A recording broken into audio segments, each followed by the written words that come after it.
अब यो 10वटा औँला चाहिँ ल 11वटा बनाउनुहोस् ल 10 ठाउँलाई कसरी 11 बन्छ म बनाइदिन्छु 1 2 3 4 5 6 7 8 9 10 तर म 11वटा बनाइदिन्छु सक्नुहुन्छ सक्दिन बाजी राख्नु न सक्दिन म खै कसरी बनाउँ बाजी राख्नु म 11वटा बनाइदिन्छु कस्तो 10 ठाउँलाई कसरी 11 हुन्छ हो त्यही त बाजी राख्नु न त 500 रुपैयाँ मलाई 500 रुपैयाँ दिनु ल 500 रुपैयाँ दिने हो मलाई यी दिनुपर्छ फेरि म 11वटा बनायो भने बाजी राख्नु ल यी 500 रुपैयाँ दिनुपर्छ मैले 11वटा बनायो भने ल राख्नु सबैको अगाडि क्यामेराको अगाडि ल राख्नु ल क्यामेराको अगाडि 500 रुपैयाँ दिनु भएन भने हेर्नु है 10वटा औँला छ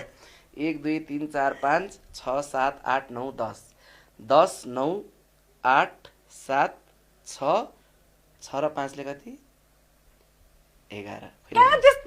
यसरी 11 वटा औँला देखाउनु भएन त 1 2 3 4 5 6 7 8 9 10 10 9 8 7 6 7 8 9 10 11 भयो नि त मैले बुझेँ यो कसरी भयो भन्नु त खोइ 500 रुपैयाँ कस्तो सिम्पल देखिरहेछ त सबैले बुझ्नु भयो यो भयो हैन 1 2 3 4 5 6 7 8 9 10 फेरि अब उल्टोबाट गर्नु 10 9 10 9 9 8 8 7 7 6 6 फेरि जोड्नु 7 8 9 10 11 11वटा भयो त अब म तपाईलाई क्युआर गरिदिन्छु अहिले 500 रुपैयाँ दिनु भएन भने 500 रुपैयाँ छ म तपाईलाई क्युआर गरिदिन्छु मसँग क्यास छैन क्युआर गरिदिन्छु